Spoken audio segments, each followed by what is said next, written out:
En août dernier, j'ai fêté mes 37 ans. C'est passé vite. 37 ans, ça veut dire que d'ici 3 ans, j'aurai 40 ans. La quarantaine. Alors la quarantaine, ça peut faire peur parce qu'on a l'impression d'être... Enfin, c'est pas une impression, on est à peu près en milieu de vie, même si on peut pousser l'échéance jusqu'à 90 ans, 100 ans. Mais c'est vrai que souvent, on a un mythe autour de la quarantaine. La crise de la quarantaine. On fait une dépression, on se remet en question, on se pose beaucoup de questions. On fait un point sur notre vie, tout simplement.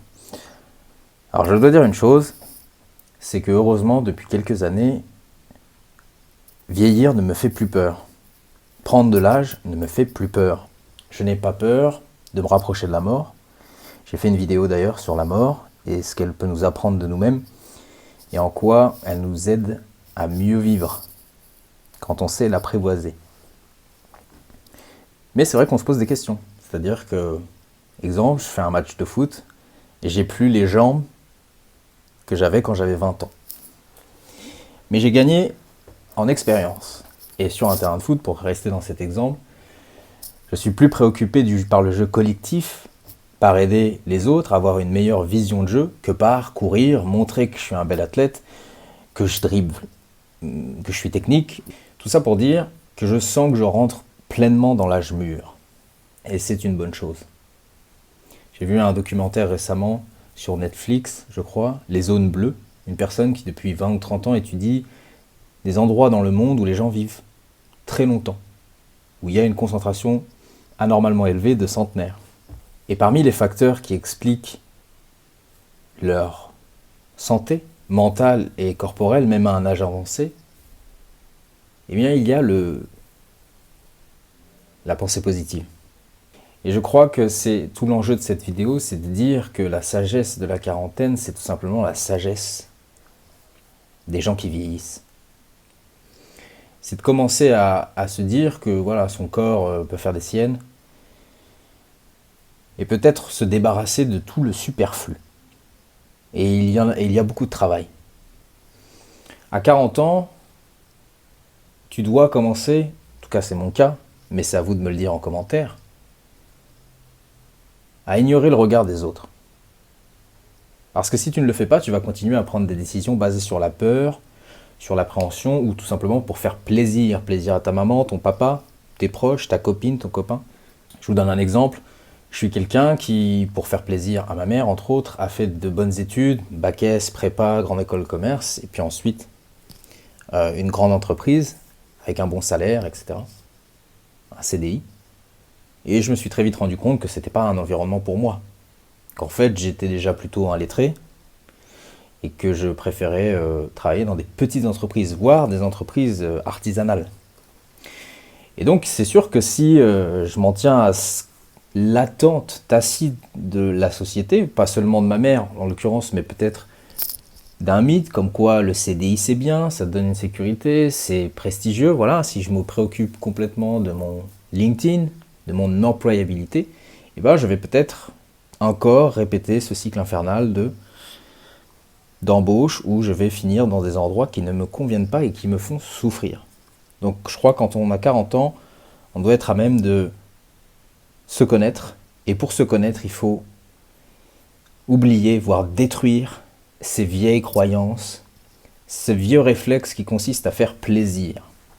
Vous n'êtes pas là pour faire plaisir à qui que ce soit. La seule personne à qui il faut se faire plaisir, c'est à soi-même. Encore faut-il bien se connaître. À 40 ans, j'apprends aussi que le temps est une richesse. Je le dilapidais un peu dans ma jeunesse, comme beaucoup, dans des activités chronophages, mais très peu enrichissantes. Ça peut être les jeux vidéo, ça peut être le porno. Ça peut être passer du temps avec des amis qui n'en sont pas, qui se moquent de vous, ou qui sont là par intérêt. Mais plus fort encore, à 40 ans, on commence à maîtriser un peu mieux le temps, si on va vers la sagesse. À savoir qu'on pense moins au passé, pour éviter la nostalgie et du coup perdre son temps avec des idées noires qui ne servent à rien. Mais on ne regarde pas trop non plus vers le futur. On peut le faire bien sûr si on a une certaine ambition à l'endroit du travail, comme je l'ai expliqué avant, mais on essaye de profiter vraiment de l'instant, de s'ancrer dans le présent. C'est une façon de faire un pied de nez au temps, de jouer avec lui et peut-être même avoir l'illusion de le maîtriser. Le temps passe très lentement quand on est dans l'instant présent parce qu'on vit pleinement le moment. Il y a aussi, quand on a 40 ans, une idée qui est que les relations s'étiolent et que nous n'avons plus les mêmes besoins. J'ai parlé de l'amitié dans une vidéo précédente. J'ai perdu beaucoup d'amis suite à des ruptures avec des ex, etc. etc. Et voilà, j'ai une facilité plutôt à me faire des amis, mais je constate que je n'en ai plus. En tout cas, plus comme ça autour de moi, ou pratiquement plus.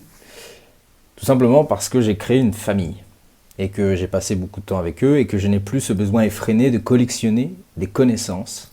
Je fais très attention aux amis, je cherche des vrais amis, des gens bienveillants, des gens que je vois non pas par intérêt et qui ne me voient pas non plus par intérêt, avec qui construire de vraies relations.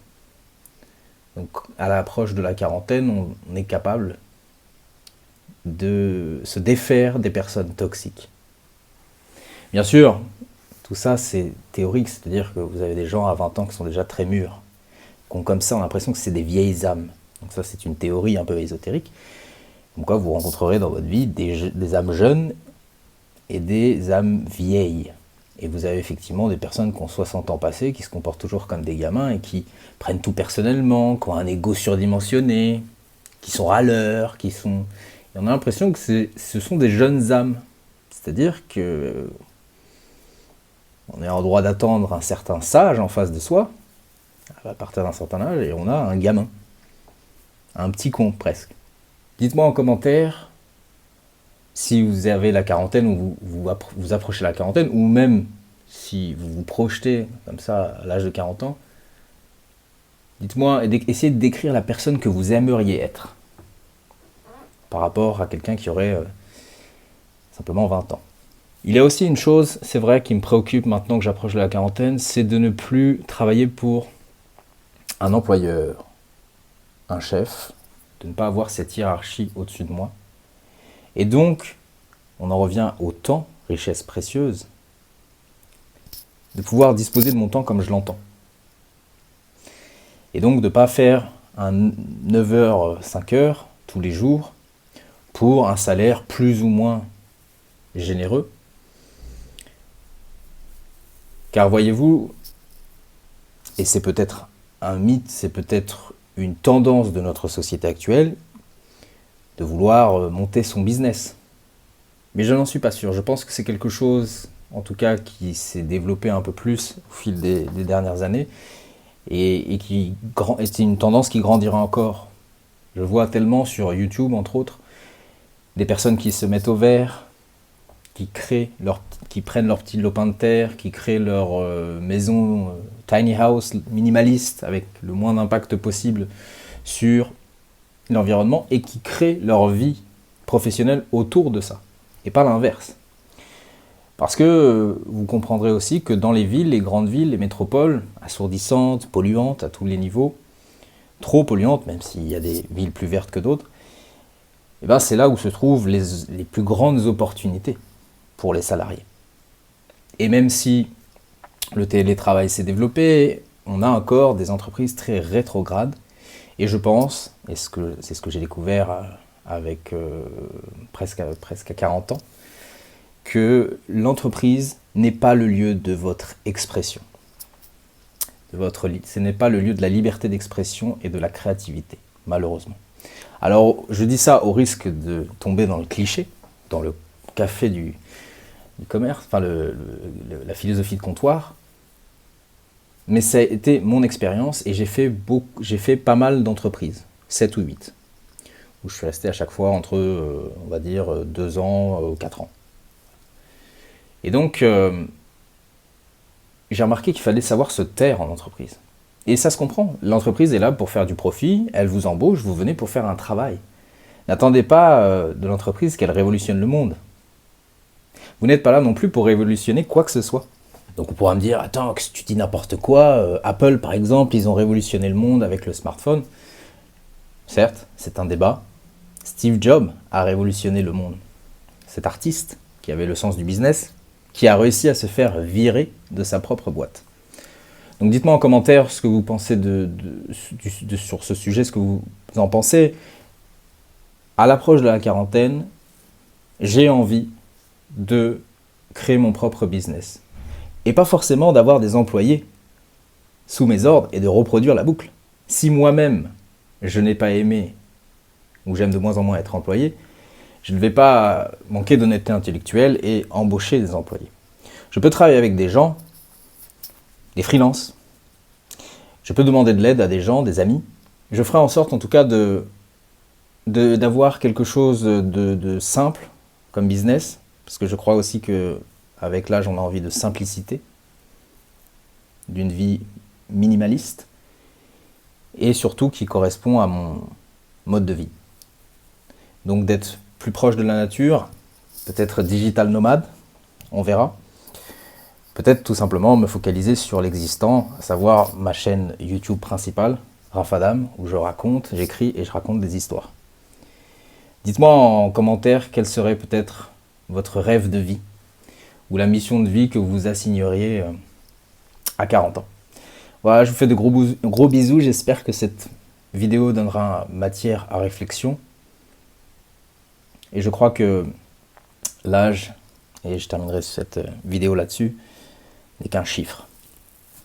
Puisqu'on voit autour de nous des gens de 80 ans passés qui ne sont pas du tout grabataires, qui ne font pas du tout leur âge, qui ont cette fraîcheur comme ça, un peu enfantine, et qui, moi, me font toujours plaisir à voir et me donnent envie de vieillir et d'être comme eux. Je fais de gros bisous.